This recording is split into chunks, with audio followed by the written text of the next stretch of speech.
UNLV Micro Certificate Economics.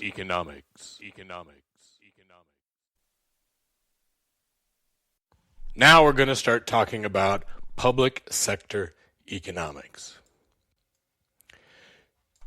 Rough outline of what's to come. We're going to talk about things called public goods.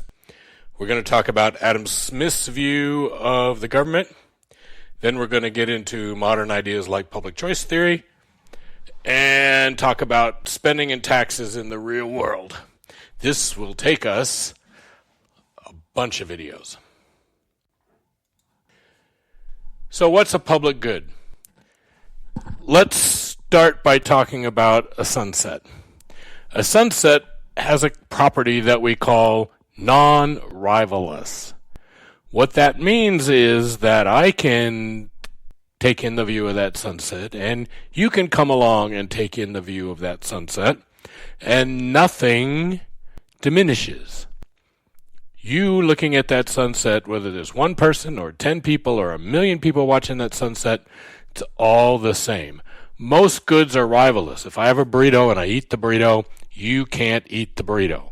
That's rivalous. Sunsets are not rivalous. We all can watch that sunset, and just the fact that I consume it doesn't make it dimmer for you. We all get to see the beautiful sunset. There's another property we want to talk about, and that's called non-exclusive. National defense is a good that is non-exclusive.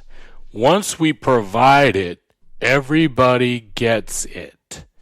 There's no way, well, I suppose we could send the terrorists a list and go, hey, these people here didn't pay their taxes, you can go ahead and bomb them.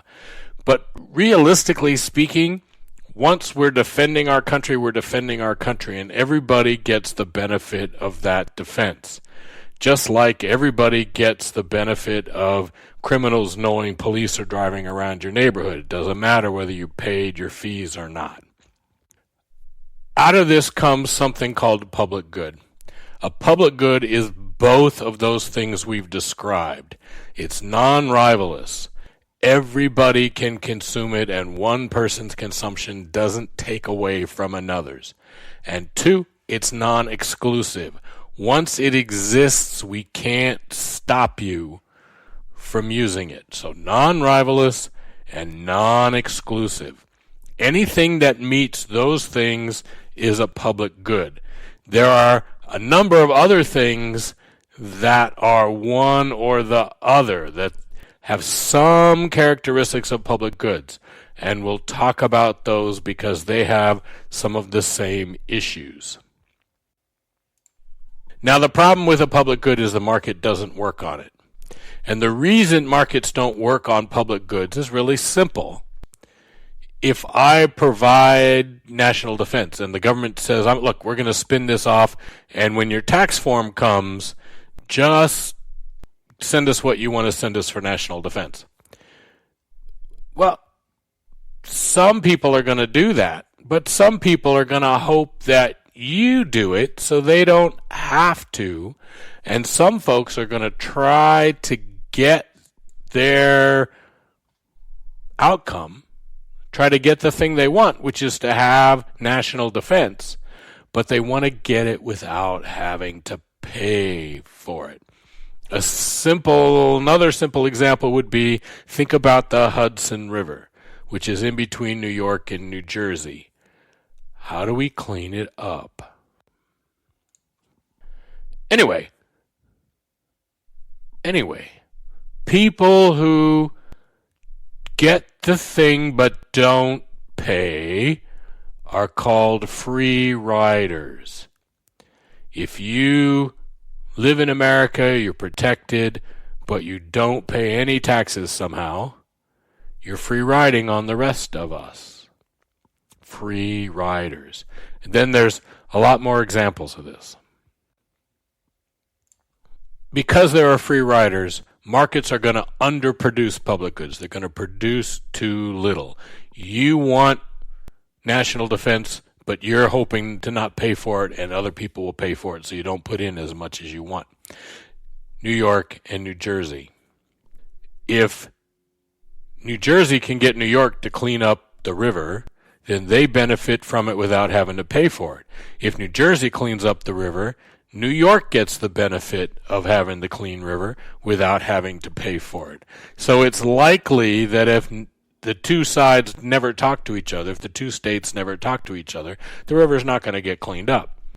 Because even though both sides want it, they're going to try to free ride, and because of that, we will underproduce the good.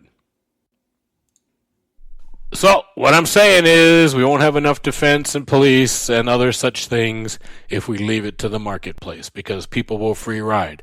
The air will not get cleaned up. The water pollution will not get cleaned up because people will try to free ride. Adam Smith, our old buddy Adam Smith, wrote in 1776, and he said that the government should provide three basic things, and that's national defense, police, and courts. Those are really basic public goods, and Adam Smith viewed those as the role of the government.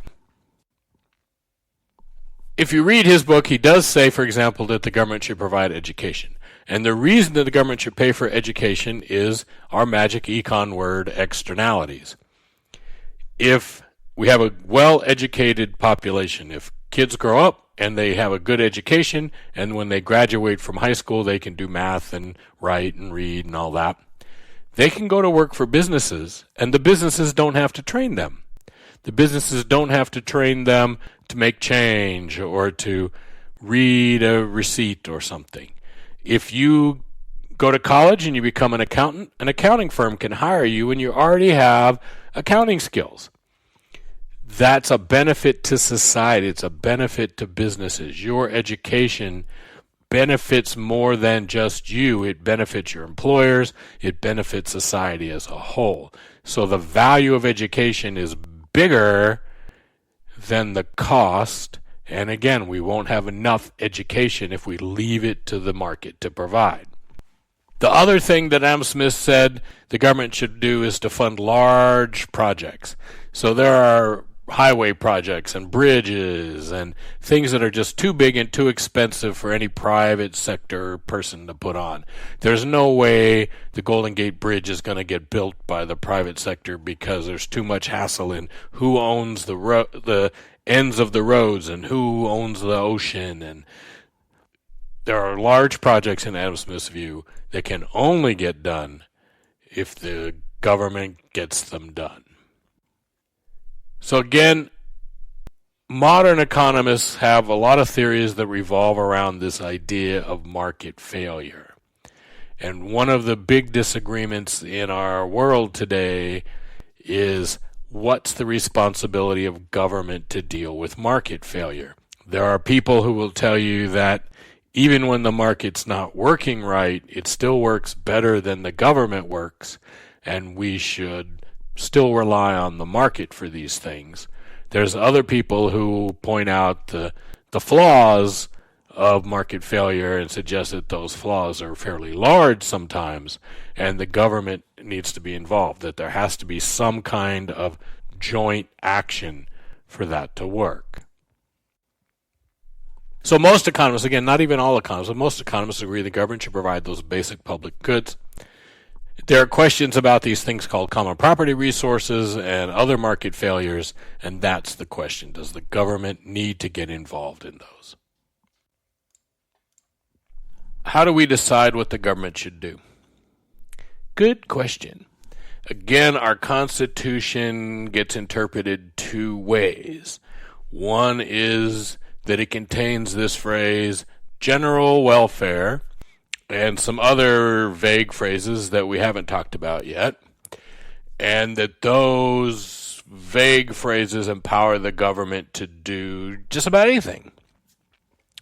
In that case, of course, then we have a lot of parsing down to do to see what it is exactly that the government's going to do. Other people argue that there's a list of very explicit things in the Constitution for the government to do, and the government should limit itself to those things. We don't have as much to discuss if that is our point. I put this fire department scene up here for a reason. We tend to think of fire departments as belonging to cities or counties, but in fact there are private fire departments out there, and there are cities where the fire business is a private business. And if your house catches on fire and you don't have fire insurance, you didn't pay the fire department, they'll still come out to your house, but not to put the fire out, just to make sure that your fire doesn't catch on to people who did pay. So it's possible to have private fire. It's not necessarily a public good. There are places that have electrical companies that are owned by the city. So these questions of what the government should do are big questions. Then we have another question which sounds simple but is actually really hard, and that's how do we figure out whether the government is doing well at its job or poorly at its job? Is the police doing a good job? Is UNLV doing a good job? How do we evaluate these things? There are a variety of categories we look at. The first one is something called allocation, and that means allocation of resources, the land, the labor, the capital. Whenever the government does something, it's changing how resources are allocated. If the government gets more involved in the healthcare system, it will change the way resources are allocated within the healthcare system, and it also may bring more resources into the system than were there before. It changes the allocation. So some people in the private sector are going to end up with fewer resources, and the government or other places in the private sector are going to end up with more resources. Whether that change in allocation is beneficial to society or not beneficial to society is the question. How does the allocation of resources affect us? So we're interested in this idea of efficiency. Efficiency is getting the most out for what we put in. If we are efficient, if we are as economically efficient as possible, that would mean that it is impossible to change the allocation of resources and get more output. We're maximizing. So we measure how much we're producing. There is no chance that we're producing at 100% efficiency. If you ever have a job, you know that everybody who works for whoever is not 100% efficient. You know that there's inefficiency out there. And what that means is that there isn't going to be one point that is the best point. And we have to figure out among all the possible outcomes that we might choose, which one is the right one for us. We also have this concept called distribution, and that has to do with income, essentially. Whenever the government acts, it's going to make some people richer and some people poorer. When the government expands the military contractors are doing better. They're going to make more money. The people who work for them are going to make more money. Somebody else in society is going to get less because of that. Can we say that society is better off after the government has redistributed the income? Intentionally or unintentionally redistributed the income. And coupled to this, remember, is this idea of incentives. Economists are always worried about incentives. What incentives exist in the system? If the government's putting a lot of money into defense, there's an incentive for companies to get involved in that business. If the military is shrinking, there's an incentive for companies to go do other things. So we see incentives for individuals, incentives for companies being altered as the government changes its policies. Now, you may remember this idea, hopefully you remember this idea of utility, which means happiness. One of the keys to understanding utility is that it's really not measurable. We can't measure how happy we are. We may say, hey, I'm happier today than I was yesterday. Okay, how much happier? A lot? There's no way to actually measure happiness. You can't say, I got 32 utils from that. Or, I like this song 2.6 times more than I like that song. Because we can't actually measure utility, we can't legitimately compare one person's happiness to another. There are times when I can say, I'm happier than you are. But there are other times when we're both happy, and I don't know that I'm happier than you or you're happy. Right? We're just happy. We call comparison between people interpersonal utility comparison. You cannot make legitimate interpersonal utility comparisons. You cannot take money from one person and give it to another person and conclude that the happiness of society went up. Even if you're taking $5 from a really rich person and giving it to a really poor person, and you would think, hey, that really rich person is not going to miss it, that really poor person really likes it. Maybe the reason that person who's really rich is because they obsessively compulse over every dime they have, and maybe the poor person is happy to have that $5, but not as happy as the. See what I'm saying? We can't make these comparisons. A long time ago, this guy up there, he's Italian. His name is Vilfredo Pareto, and he told us about this situation. He said, this is the way the world is. So there's only one way you can make sure, that society is better off, and that's if you make no one worse off and at least one person better off. So the only way the government can be sure what it's doing makes society better off is to make nobody worse off and at least one person better off. Well, if you think about that, that's never going to happen, right? Pareto optimality is never going to happen. That means that most of the evaluations that go on in the public sector are going to be political, not economic. We can make economic statements about things.